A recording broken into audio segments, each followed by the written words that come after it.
किसी से रिश्ता तोड़ना एक इंतहाई तकलीफ दे अमल है, लेकिन जहां पर आपकी इज्जत, कदर और जरूरत ना हो, वहां से दूर जाने में ही खैर व आफियत है।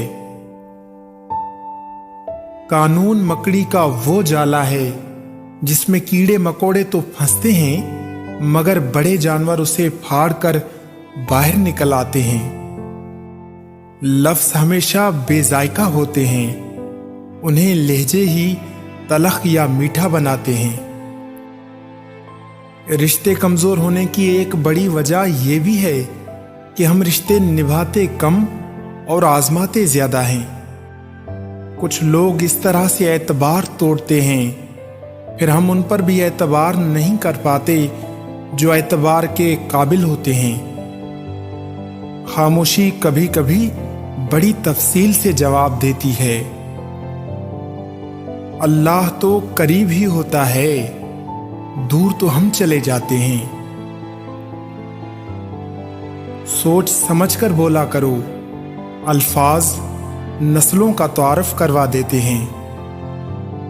अगर हालात पर आपकी पकड़ अच्छी है तो जहर उगलने वाले आपका कुछ नहीं बिगाड़ सकते। जब जिंदगी समझ आने लगे तो पहला हक खामोशी का बनता है। लोगों के साथ उनके किरदार के मुताबिक नहीं, बल्कि अपनी तरबियत के मुताबिक रवैया अख्तियार कीजिए। जो नाकाबिले बर्दाश्त हो उसे बर्दाश्त करना हकीकी ज़ब्त है।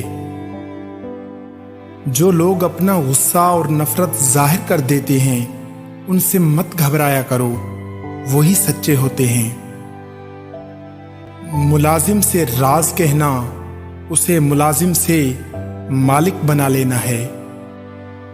इख्तलाफ के बावजूद एहतराम से पेश आना बेहतरीन तरबियत की दलील है।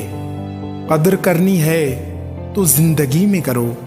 चेहरे से कफन उठाते वक्त तो नफरत करने वाले भी रो पड़ते हैं। दौलत की असल खूबी ये है कि वो इंसान के पास हमेशा नहीं रहती, और अगर रह जाए तो इंसान नहीं रहता।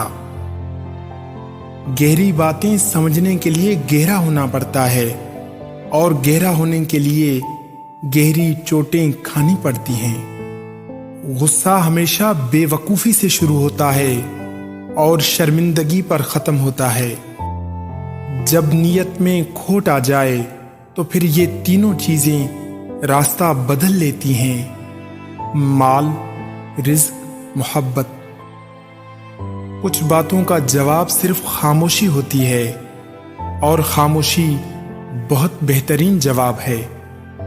गुस्सा एक भड़कती हुई आग है, जो पी गया उसने आग बुझा दी, और जो जब्त न कर सका वो उसमें जल गया।